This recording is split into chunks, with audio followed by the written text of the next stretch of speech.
Testing? Yes. Thank you very much for that great introduction, and thank you to the organizers of this event.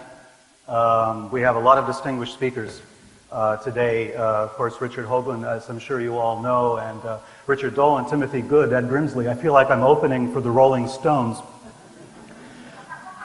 And who remembers the first act, right? But I'll try to make this memorable for you. We're talking about the origins of the secret space program. And I'm going to introduce to you some things of which you're probably already very familiar, and yet in a different way perhaps than you're used to thinking about it. So don't be dismayed if at the beginning this does not seem relevant, because I will show you how and why it is. A seminal event for me in the secret space program began in June of 1947. No, I wasn't around in June of 1947, but historically it was a seminal event. And many of you have heard of the Maury Island affair, a very strange, bizarre incident that took place on the Pacific Northwest of the United States. Shortly after Kenneth Arnold, a pilot, gave us the term flying saucer that month, there was a UFO sighting. In this sighting, UFOs evidently crashed, rained debris down upon some civilians, killed a dog, according to the story, wounded a child, according to the story. And it led to a chain of events that are very, very unusual, and yet are evidence of something that took place 20 years later that shows us there was a deep connection between the UFO story, as it was promulgated back in the 1940s, and very serious political and military events of the next 20, 30 years. So, Maury Island affair, there's a UFO sighting shortly after Kenneth Arnold gave us the famous flying saucer story. And a man that we know as Fred Krisman claimed that he had been involved in that incident. He claimed that people had been hurt, that he had pieces of the UFO. And what happened was, individuals of the United States Army Air Force at the time visited Krisman and his partner, Mr. Dahl, and retrieved pieces of this so-called debris of the UFO. They got on a plane, the plane crashed, and both of these Air Force officers died. These are probably the first two victims, mortalities associated with the UFO phenomenon. The first two, there were many more since then, as any student of UFO history knows. So Fred Krisman is this strange guy, you know, a strange background. No one knows too much about him. He seems to have been some kind of confidence man, some kind of criminal, a crook, but maybe also an intelligence agent. There is evidence that there were intelligence connections to his background. He was also somebody I like to call a wandering bishop, and I'll get to that story in a minute, because this is a striking aspect of this whole field that people have not covered because they don't understand it. Fred Krisman, 1947, seminal event in UFO history. He shows up again 20 years later, being investigated by a district attorney, Jim Garrison, in New Orleans, because of his alleged role in the Kennedy assassination. We'll come back to that in a minute.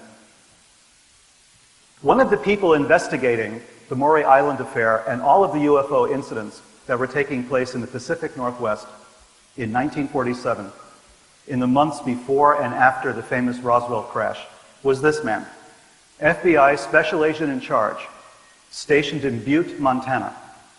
He was in charge of a bunch of files we call the SM-X files. According to the FBI's own documentation, UFO matters were classified as SM-X, Security Matter-X. These were the original X files.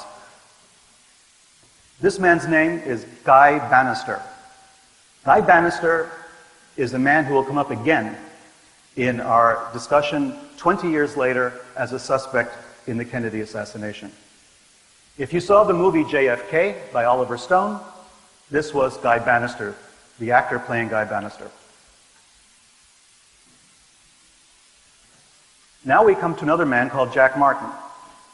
Jack Martin's real name is Edward Suggs. He worked as an investigator for Guy Bannister. He was another bishop. We'll get to that story in a bit. He's probably the same guy as the name that comes up in the files of the Office of Special Investigations of the military as Agent Jack S. Martin, who was investigating UFO incidents in California in 1949. In the movie JFK by Oliver Stone, Jack Lemmon plays Jack Martin. I'm showing you these photographs from the film so you get a kind of context. If you've seen the film, you know that we're talking about real people, real individuals, and their real influence. Of course, Oliver Stone does not go into the UFO aspect of this case. These photographs have never been seen before in public. You're the first people in the entire world that is actually seeing these photographs because they're photographs that were given to me personally by a man who was involved with Jack Martin. Jack Martin, the Jack Lemmon character in JFK, the man involved, they say, in the Kennedy conspiracy in New Orleans, was also, in addition to being an investigator, in addition to being possibly a man investigating UFO incidents in California, in addition to being heavily involved in the group around Lee Harvey Oswald in New Orleans in 1963, was also a bishop in a church, in a weird church, in a church that no one had ever heard of before, in a church that even Jim Garrison didn't understand. In his own documentation, in his own writings, going back to the House Select Subcommittee on Assassinations when the United States government was going through an investigation of the assassinations in the 1970s, Jim Garrison wrote a note, copies of which I have, saying, look into this church stuff because I don't understand it. Well, there's Jack Martin dressed as a priest in the 1970s after the Kennedy assassination. His friend and associate was David Ferrie. David Ferrie and Jack Martin both worked for Guy Bannister. David Ferrie, former Eastern Airlines pilot, rabid anti-communist, very much involved in anti-communist activities. He's another bishop of the same church as Jack Martin. And of course, he knew Lee Harvey Oswald, as we know, in the Civil Air Patrol. In the movie, that was David Ferrie, unforgettable guy in a fake wig and fake eyebrows, talking about enigmas wrapped in mysteries, wrapped in puzzles, wrapped in all kinds of things. So this is the David Ferrie character that made famous in the film. And this is an actual photograph of David Ferrie dressed again as a priest, as Jack Martin was. We have co-conspirators in the Kennedy assassination, as we will see, ties back to the UFO and the space program, who were involved in a strange church. A church that didn't really exist except on paper. And this is the church.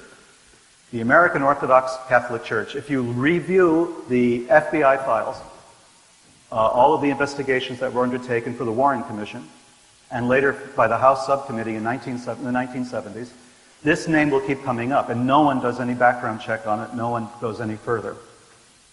Members of this church included a man called Profeta, we'll get to him in a second, David Ferrie, Jack Martin, a man called Carl Stanley, who was mentioned in the FBI files, Tommy Jude Baumler, Thomas Beckham. These are all names familiar to researchers in the Kennedy assassination. They were all members of this church, most of whom were bishops in the church. The church had a lot of bishops, not many priests, and no congregations. Seriously. Just bishops, no priests, no congregations. Rarely did they have a building. This photograph was taken in the only building I ever knew that housed the American Orthodox Catholic Church in the Bronx, where I'm from. And I knew the church personally. I knew these individuals personally. I knew this guy right here. That's Profeta, the guy who created the church. I knew him. And I was a member briefly of this group because I lived practically next door. And it's a long story, and I won't get into it now. I won't bore you with it. But the other names on this list are extremely important. Ferrie and Martin, we already know, involved in the Kennedy assassination conspiracy, at least according to Jim Garrison. Tommy Jude Baumler was a lawyer in New Orleans, and his claim to fame, as we found out only about a year ago, was that he was the man who incorporated another church, this one called the Process Church of the Final Resurrection, of the Final Judgment, rather, Process Church of the Final Judgment. This was the group that was implicated, rightly or wrongly, in the Charles Manson family, in possibly the Bobby Kennedy assassination. It goes on and on. There are all these churches that swim underneath the radar that have connections to intelligence agencies, the military, and as we will see, to the space program. This was Profeta. I knew this guy personally, a Ukrainian Orthodox priest who left the Ukrainian Orthodox Church to create this church of his own, the American Orthodox Catholic Church. He was picked by Thomas Dewey as the White House chaplain. There was an election between Harry Truman and Thomas Dewey. Everyone thought Dewey would win. Dewey was the Republican. Truman was the Democrat. Truman won by a narrow margin, and Profeta once showed me the letter that he got from Thomas Dewey appointing him as White House chaplain when Dewey thought he had won the election. This is how politically prominent and important he was.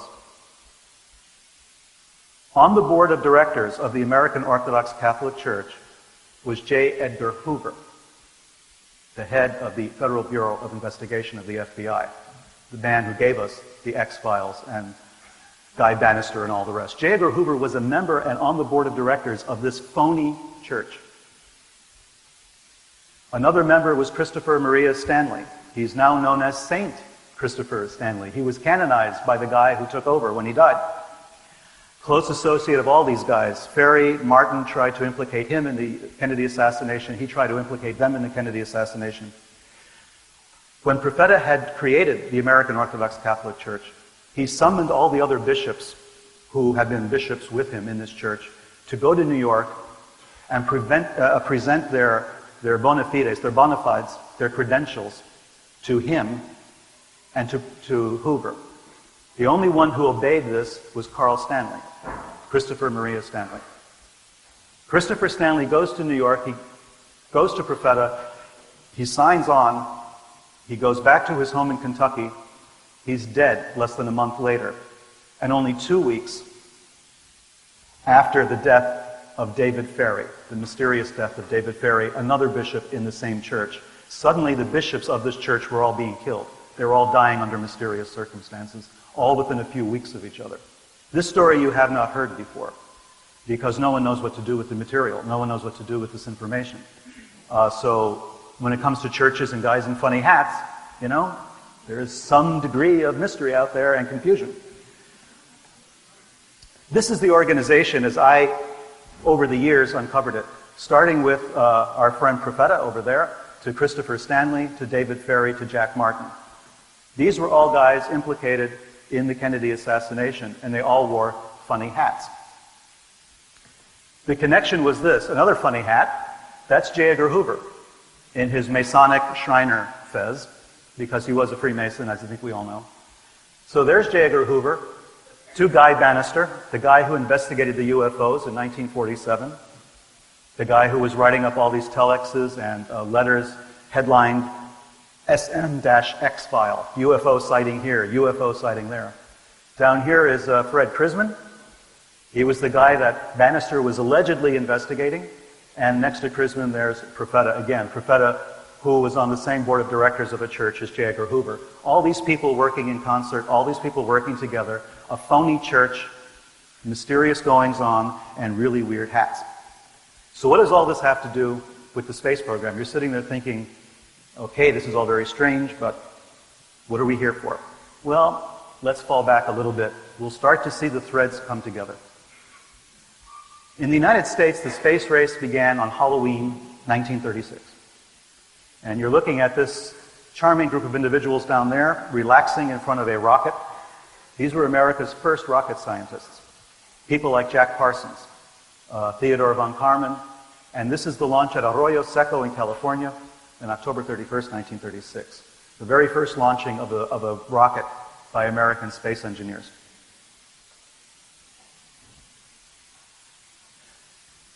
Jack Parsons has a crater on the moon named after him. Jack Parsons was a co-founder of the Jet Propulsion Laboratory, JPL, at Caltech in California.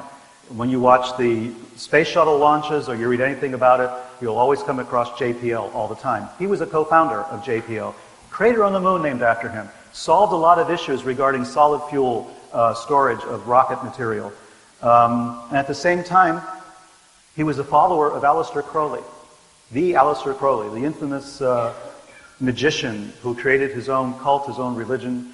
Parsons himself, at the same time he's working on rockets, for the U.S. military, he's also conducting rituals in the desert trying to summon angels and demons.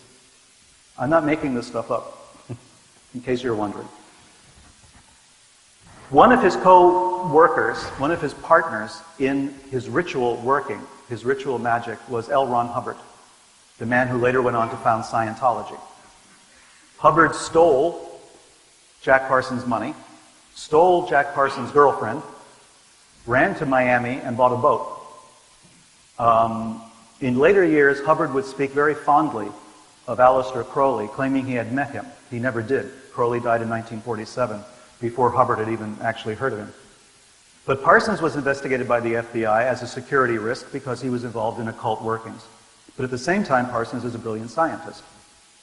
Well, just as he's getting ready to leave the United States through all the pressure of the FBI investigations, there's a mysterious explosion at his home. He dies under very mysterious circumstances. The house literally blows up with him in it. Theodor von Karman was the leader of the group that founded the Jet Propulsion Laboratory. He has a crater on the moon named after him. Born in Hungary, studied in Germany. He was a brilliant rocket scientist as well. And he formed the Jet Propulsion Laboratory with a couple of other people, Frank Molina and, of course, Parsons, Ed Foreman, and a Chinese scientist, another brilliant man called Qian Suisun. Qian Suisun goes on to later fame in another area of rocket science and space science. So von Karman was a guy, shown here, by the way, with a Nazi scientist down here. This is Qian up here, and this is von Karman. This scientist, von Karman had known before in Germany and was instrumental in getting him to come to the United States to work on the space program with him. Qian was the man they sent to debrief Wernher von Braun. Wernher von Braun, of course, was the Nazi scientist that was brought to the United States under something called paperclip. Wernher von Braun we'll get into in more detail just in a few minutes. But Qian was also investigated by the FBI. Everybody involved in the rocket program in the United States in the 1930s and 1940s wound up being investigated by the FBI for one reason or another. He eventually got so sick and tired he defected to China after all of the harassment he had been undergoing by the FBI. And what happened? He develops China's space program. He creates the Silkworm missile that was used to such effect during the first Iraq invasion. When Saddam Hussein invaded Kuwait and all of that, he was sending Scud missiles and all of this. The Silkworms were in use there in the Middle East. So Qian, starting as a patriotic American citizen helping with the space program, through all the suppression by FBI, all the harassment, gives up, basically, goes back to China, and becomes a hero in China, develops, jumpstarts the Chinese space program. When we're talking today about the space race and the space programs, as we'll be getting into with the other speakers, keep in mind the fact that it began in two important places. It began in Germany, with the rocket systems and the rocket development in Germany at Peenemünde, Nordhausen, which we'll get into in a second. But it also started in the United States.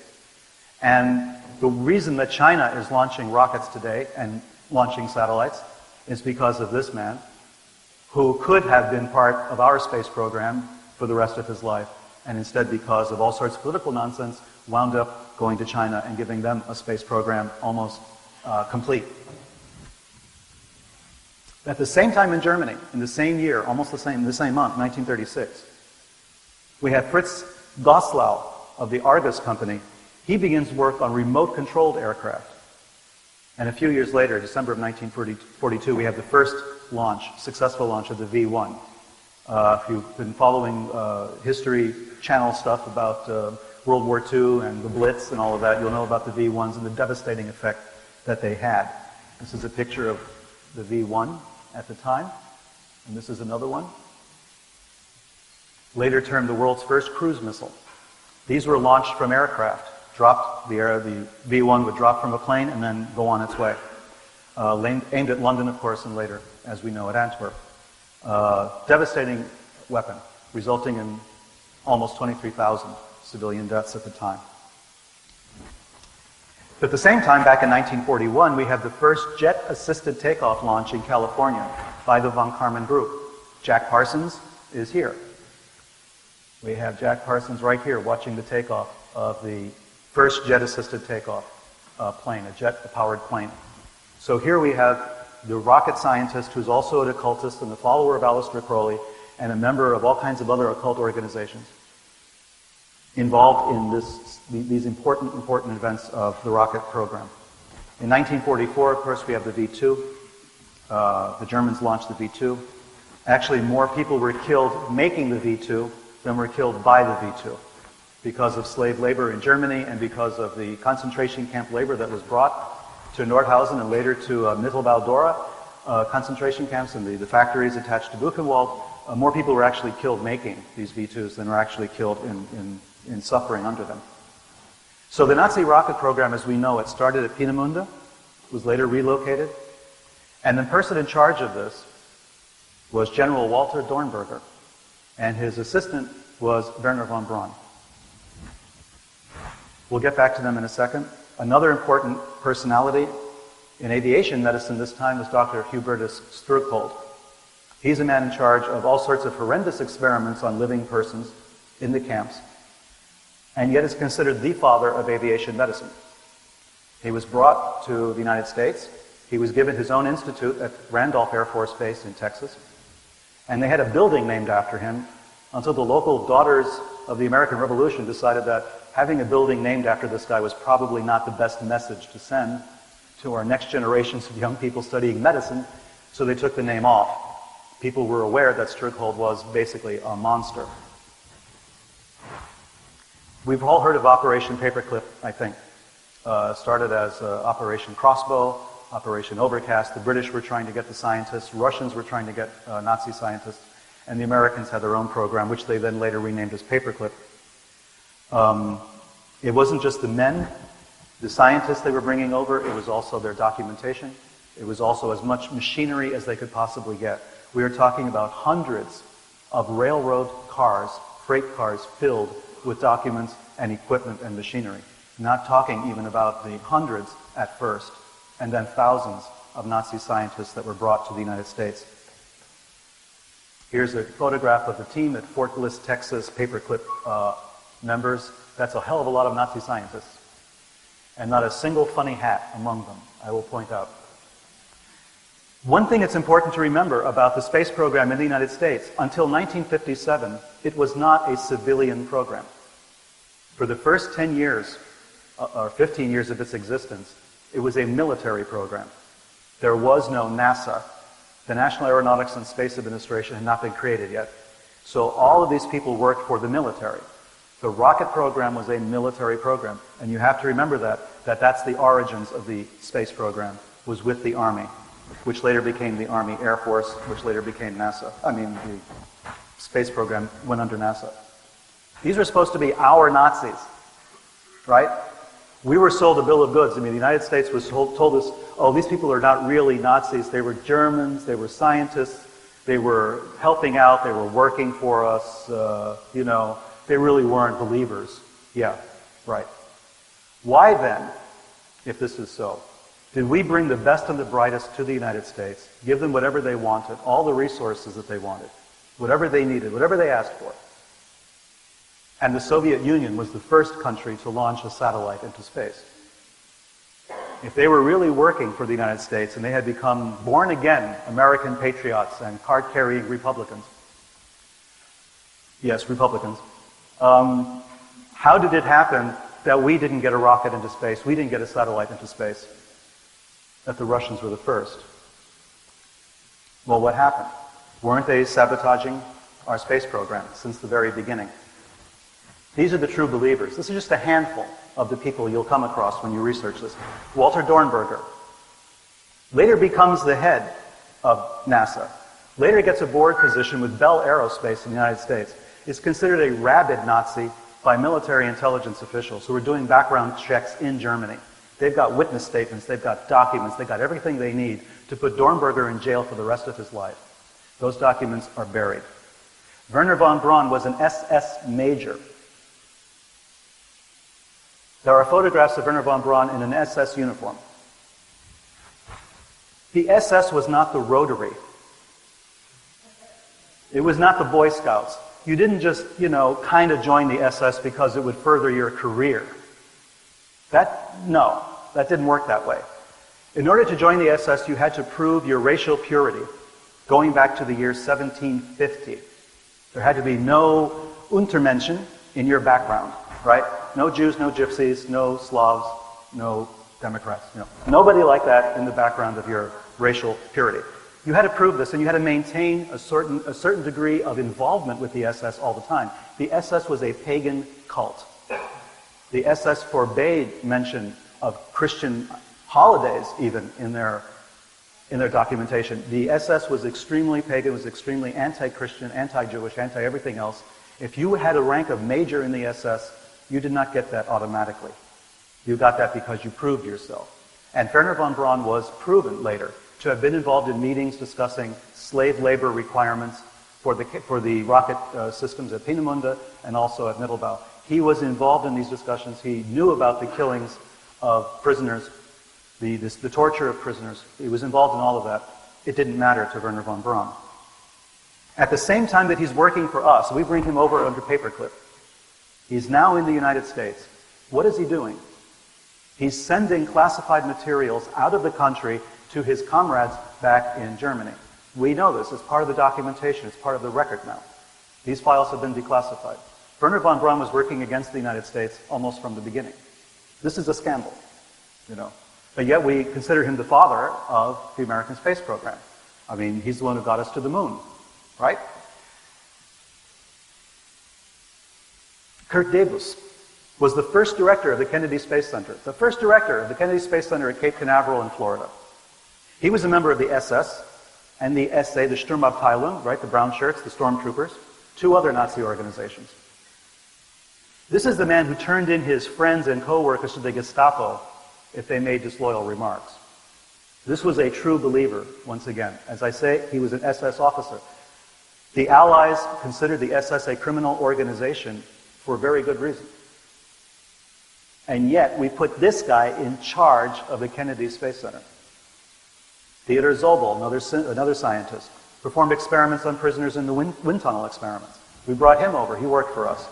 Hubertus Strückholt, as I mentioned, tortured prisoners, killed people just for experiments, dumped them into freezing cold water to see how long they would survive. Stuff like that. Jumpstarts the Aviation Medicine Institute at Randolph Air Force Base. George Rickey,